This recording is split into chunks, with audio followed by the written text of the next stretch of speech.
Yes! Woo! I'm Mike Dimas, and this is Pinball Shenanigans.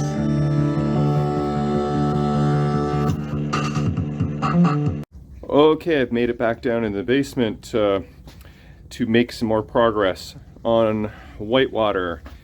I did do a couple things the other night, just a couple minor things. I did install, let's get some light on here, a new lock. Oh, look how dusty that is. I just cut a 2x4 and wow, it is stirred up in here. Maybe I will zoom in and then you won't see the dust as much. Okay, so new locks installed. I put in the LEDs for the coin inserts. I tightened both of these carriage bolts and washers. They were loose and floppy. It's not really anything too exciting. That's why I didn't record. Also, I did determine that that battery pack is something that I did put on in the past. It had the one little tab that was corroded. So I checked the batteries, and one of them was pretty good. One was corroded and the other one was bad. So I changed the batteries, and then I filed down the one tab that was corroded, got rid of all that. I actually forgot to add a little bit of vinegar to neutralize that, but it should be okay. Worst comes to worst, another terminal gets corroded. So I also messed with the settings, changed them the way I like them. So let's see. It's been a while. See if my settings held up. And I don't think I mentioned that after cleaning the battery terminals and messing with that, well, the one battery terminal, the machine would not boot up for me. I was getting 3 locked on. I'll show you. All 3 of these LEDs were locked on. Solid, not flashing. That one is just bent a little bit. Let's move that up a little bit. There. And so I looked at the codes for like what the code is for the error messages for the different LEDs, and all 3 solid. Wasn't one. It wasn't on there. So I just reseated the power going in, that connector, and then these 2 connectors and this ribbon cable, and it booted back up. So that might need addressing in the future.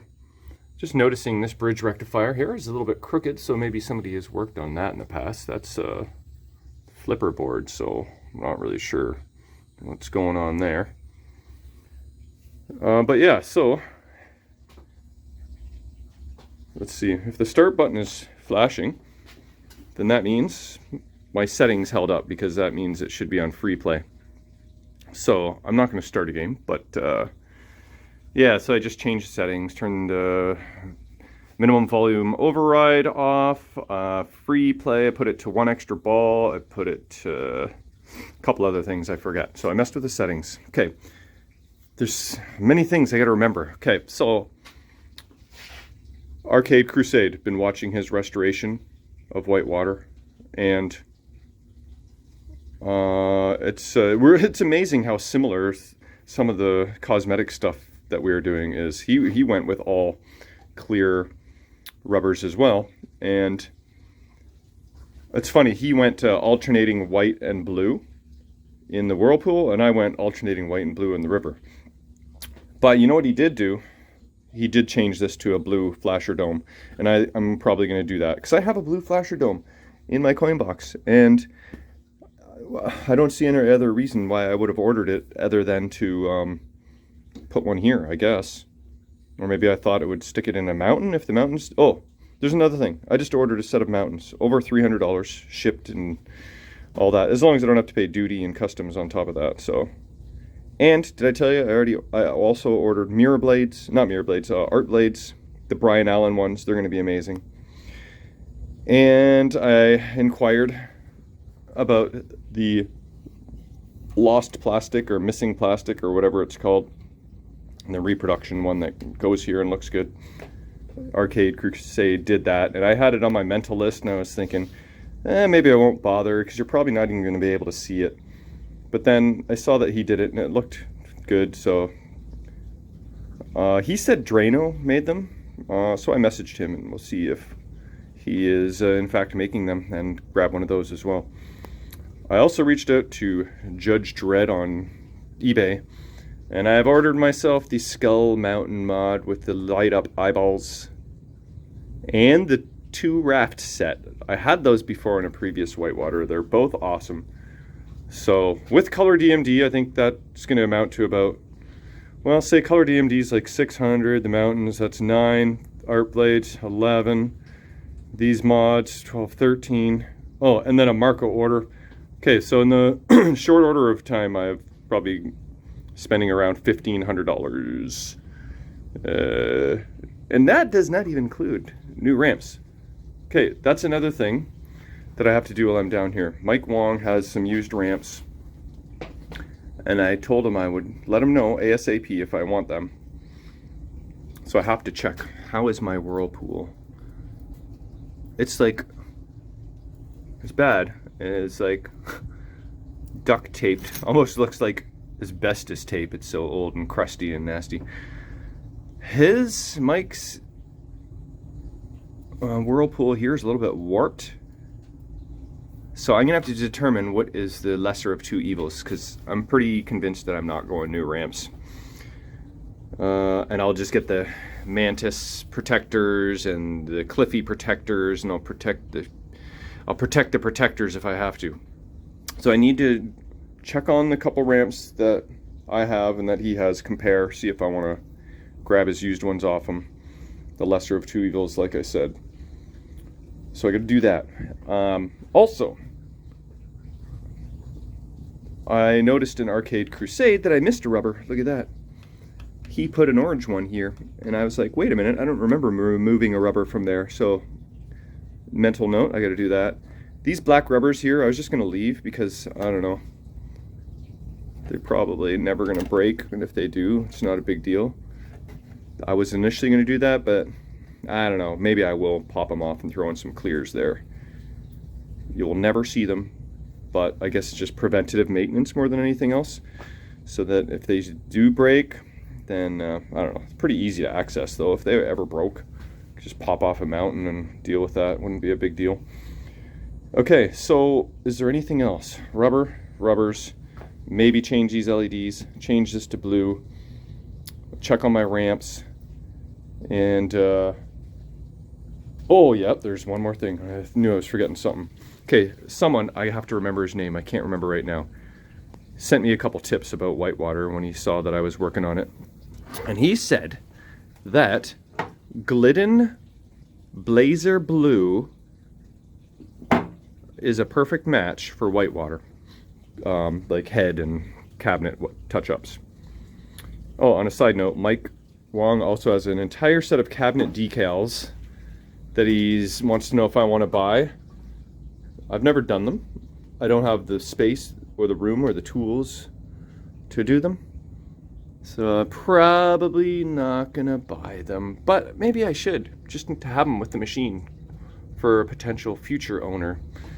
Although this machine will not be going anywhere for a long time, if ever. Once you put so much love into a machine and time and effort and energy, it's like you just kind of want to keep it. I mean, but that's the problem. I only have limited space, and I want to keep more machines than I have space for. So I know, first world problems, right? But yeah, I just don't want to sell any of my babies. I want to keep them all. Okay, so yeah, thank you for the recommendation. I was at the hardware store for something completely different, and just remembered as I was walking by the paint aisle, she's like, can I help you? I'm like, oh, do you have Glidden Blazer Blue? She's like, oh, I don't think we have Glidden, but I can look. And then her computer wasn't working. She's like, no, sorry, it's not loading. Then I was, I don't know, doing something else in the store waiting for my key to be cut or something. And then the paint lady came up. She's like, oh, I was able to finally pull up the Blazer Blue action. Well, do you want it still? I'm like, yep. So for $10, I got the sample size, and it's going to be worth a gamble for $10, even if the color isn't perfect. You know, I could just tape off around this black line here and do the entire head, except for the side art. Do the, maybe leave the back. But yeah, kind of the similar treatment I gave to Whirlwind. Just a lipstick method, right? Not the full treatment like the Kevin Graisley style or the Ray Boyle style. Oh, that's another thing. Arcade Crusade did put a couple rubbers on here. It's completely not necessary, but kind of looked cool, so I might do that too. Anyway, I'm going to stop talking and start actually doing, because I came down here to do, but I got to document the fun too, because that is half the fun nowadays. All right, so I'll be back. Okay, I removed this tape. Look how nasty and crusty it is, just flaked into sawdust practically. So, all right, so look at this.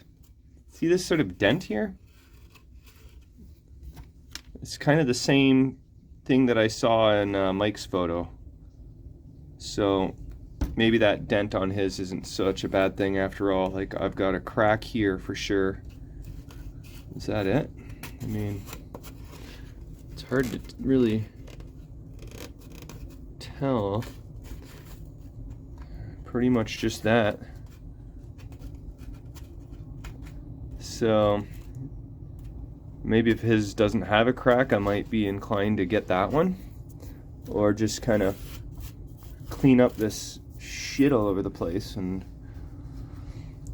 put something else new and fresh on there. Okay, so that's food for thought. Now I have to go check photos and see what other ramps he had. He had 3 ramps that he was offering to me, so I gotta see what those are. All right, but yeah, that's what's going on with the Whirlpool. Oh, this is kind of good news. There was a line right here on this ramp, and for the longest time I thought that was a crack, but turns out that line is friggin' just coming off, and that whole side of that ramp is actually okay. It's the other side that's the problem. But the Mantis protector would totally cover that up. It's probably shitty on the other side. Let's see. In the crack here, yeah, you can see it's all the way cracked along to there, maybe further. I don't think that was one of the ramps Mike was offering though, because those are probably all chewy. But at least this side isn't cracked, which I thought it was, so one less crack to deal with. All right, and then here's the other, this guy here. This side has a chunk. I believe the other Mantis protector would be here, so that would cover that area. You know, I might be able to live with that. And then the other main thing is this here. I got a question. Is this bracket here factory, or is that something that someone added? Because this switch broke off the ramp. On the right side here, it looks like it would have just screwed into the ramp. The left side, did it originally screw into the ramp and then someone added this? I need to look that up. Either way, I don't know.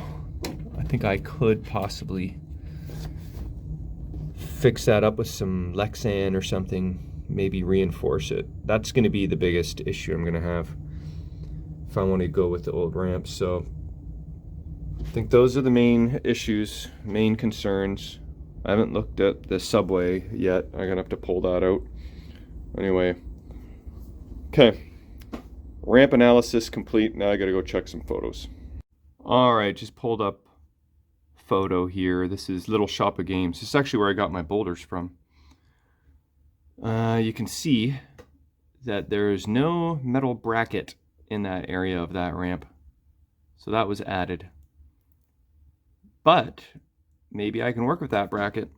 I just have to do a much better job, not use pop can tabs and miscellaneous bits. I will do a proper job if I can. But pretty sure I'm just going to try and work with what I got. Maybe grab the Whirlpool ramp off Mike if he's willing to just sell that. For $10, Mike. $10, maybe 20. If you're hearing me. All right, I'll message you and we'll see. Okay, there we go. Didn't even realize that plastic was missing. But that is now clear. And I did replace these guys with clears. I like it much better. And I took out the LED that I had in there and put in a blue dome instead. Should be fine. The LED I had in there was kind of really huge and it was kind of touching the dome. It just didn't fit in there very well. So just went back to incandescent for that. That should be fine. And now, oh yeah, this is what I got to do. Fix this busted lamp socket. So that's next on the list. All right, there we go. New socket installed and LED. And got the wires soldered all up nicely, cleaned up the spoon, cleaned the switch. I'm gonna go through the other two pop bumpers too, because when I pulled this guy out, this is fairly common with a broken metal yoke. So I'm gonna have to check on all of them now. I believe I've got some of these in stock. So let's go see for fun. Drop target. No. Slingshot. No. Pop bumper. Pop bumper. Oh, shite. I thought I knew. Here we go. Okay. Oh my god, that's heavier than I thought. Oh, jeez. Okay. This is where it's gonna be. I'm pretty sure. There's a used yoke, but I'm pretty sure I got a bag. Ah, the improved yokes with the little metal bend in them. See that? That way they will last a longer time. Okay, cool. Well, I gotta rebuild some pop bumpers and clean them up, and then I'll be back. All right, check it out. There's the couple different styles of metal and Bakelite yokes here. So this is this style. This is the reinforced version. I've got a bag of those. I think I remember ordering those. Then I found this bag. I don't remember. I probably ordered 10 of each or something one day. I don't really recall. But as you can see, this is more to the style of what was in there. So I'm going to go with this. Replace both metal and fiber yoke or Bakelite or whatever the heck it is, because these do get worn. This one is not bad at all. Like, it's often I will just flip them over, you know, so that it starts wearing, like kind of spinning your tires or swapping your tires, similar kind of things. It's hardly worn, but I don't know, maybe I'll reuse it, we'll see. But yeah, for sure that is gonna get replaced. And then I'll chuck on all the other pop bumpers, of course, new sleeve, because that one hasn't been changed since 1992.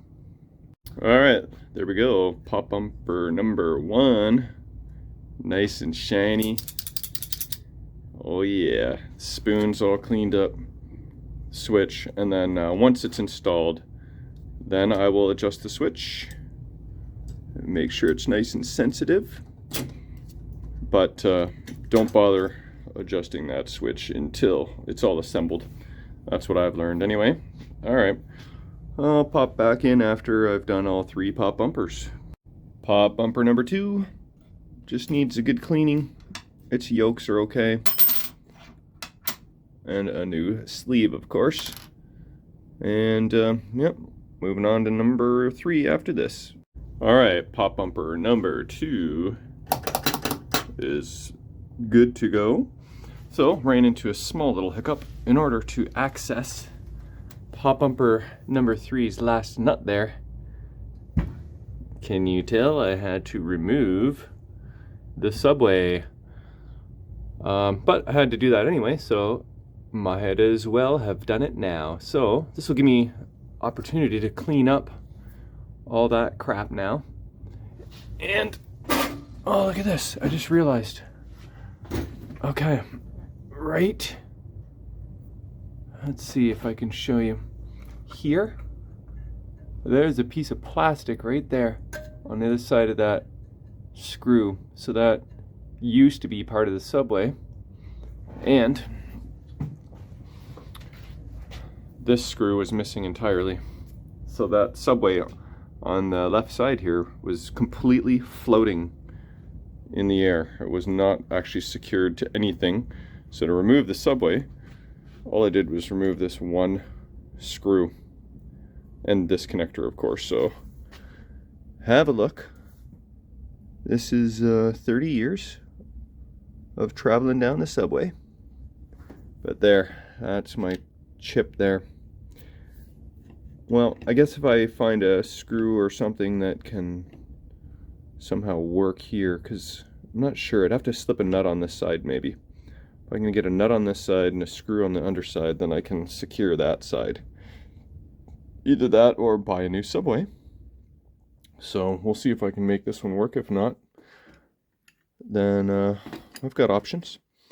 And of course I will clean these optos while I've got this guy out. And the metal, it comes apart in a couple pieces here. This little spacer protects the ramp from getting smashed when the ball drops into it. So by the time all is said and done, I'll have 3 pop bumpers and the subway done, so I'll be back. And there it is, all 3 pop bumpers are done, and I'm pretty sure I am the first person, since this game came off the production line, to rebuild the flippers, or, pop bumpers, or even take them apart, because the reason I think that, see these washers up here? When you remove disassemble these pop bumpers, those washers often fall into the cabinet and never make it back on. But all 6 were still there, and I put them all back on.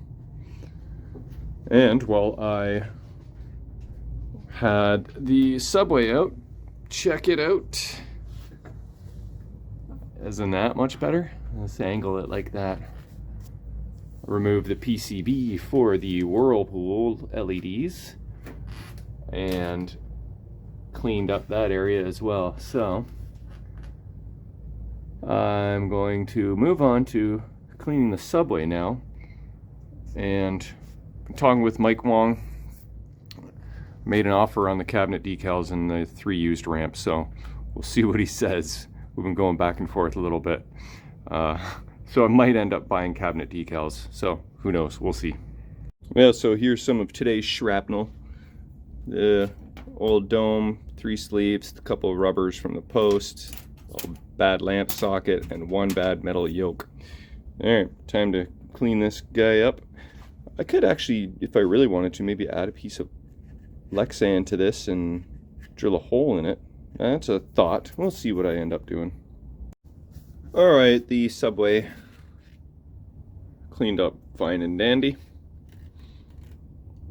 I didn't check my messages yet, actually, about the decals.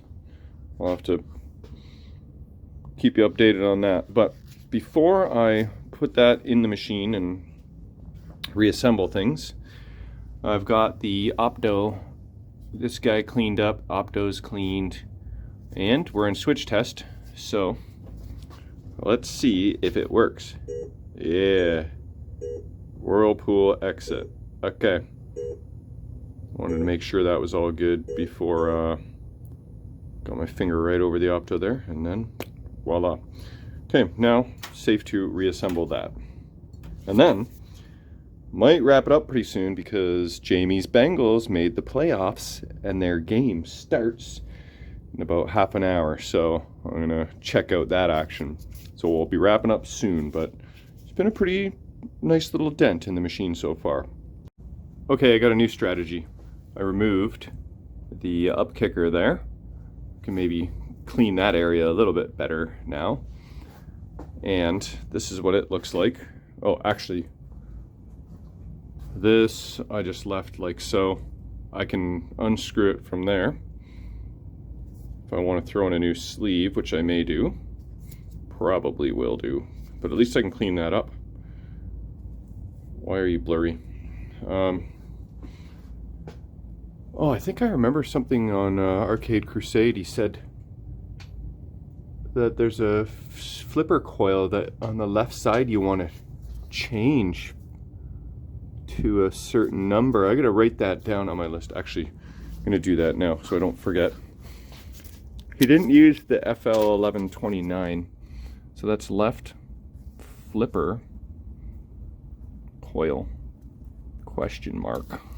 Maybe it's a little bit less strong of a coil so it doesn't smash your ramps. Okay, so here is the Upkicker mech. So I'm just going to clean that up. Pretty simple to do. Maybe I'll pop off the optos so I don't get them wet. We'll see. I'll clean them too. But here's my strategy. I'm going to assemble the ramp to this before installing, I mean the subway, before installing it, because it'll make life much easier. So you can see it has a nut on one side and a screw on the other. That's the broken piece of plastic. So what I'm going to do is steal that screw and nut, put it on the other tab through the hole that is still good. Then I will secure it all as one unit. Might be a little bit tricky, but is that maybe the hard way of doing it? Maybe I don't need to go to that trouble. Could probably just get, I could probably hold that nut and make it happen from underneath the playfield without having it connected. I don't know, we'll see. Either way, I'm going to steal this nut and screw and use it on the good hole and clean up this in the process. And we're about 15 minutes to game time. Alright, this Upkicker is all cleaned up. I removed these two screws so I could remove the optos. Scrubbed everything inside and out with my green scrubby. Cleaned up really nice. And I think I'm not going to install the subway to this first. I'm going to do that after this has been installed. I think I should be fine. But getting so close to game time, I don't think it's going to give me enough time to put everything back together again just yet. So I might have to just take a break here. Maybe during halftime, I will come down and see if I can throw in a new sleeve in this, clean that up, and then put the Upkicker and the subway back together again. And that would be a good way to end this episode. Hey, wait a minute. Look at this. Can you see this? That is not even soldered on. Good eye, Michael. Alright. I'm gonna just cut that off so I can't forget. Can I just pull it off? No, I'll probably break the winding there. But yeah, okay. That's got to go on the to-do list now too. Actually, I could probably do that really quick right now before the game starts. Okay, so I'm gonna do that. I'll meet you at halftime. All right, Bengals are up 20-13 at halftime. If they win this game, it'll be their first playoff win in 30 years. So I got 15 minutes to try and assemble the... Oh yeah, what I got to do first is clean this guy up, then reassemble the Upkicker and the subway, and then I'll probably wrap up this one. But I gotta get cracking here. Time is ticking. All right, check this out. It is 6:13. Coming up at 6:15 to watch the second half. And everything is installed. Look at that. We got a new coil sleeve. All that's been all cleaned up. Soldered that wire on. That's all happy now. So a little bit of remnants there. The old one clipped a zip tie because this was really stretched to its limit. Now we got lots of slack. I didn't test these optos yet, but they were working fine before. And as you can see, I was able to get the screw and nut into the subway here without having to do it outside the playfield. That worked out just fine and dandy. The subway is beautiful and clean. Everything's connected back up. I'll have to zip tie that up again. But yeah, boom, that is done. It is 6:14. Go Bengals, Who Day. That is the end of this episode. And thanks for watching. Oh, and special super duper shout out to Mike Wong. We made a deal on the cabinet decals for Whitewater. He's going to ship them out to me on Tuesday, and the 3 used ramps. So thanks, Mike. Much appreciated. We'll see all y'all shenaniganders on the next one. Yes! Woo! There you go. Oh my God. There it is. First time in 30 years. Oh my God. Hootie.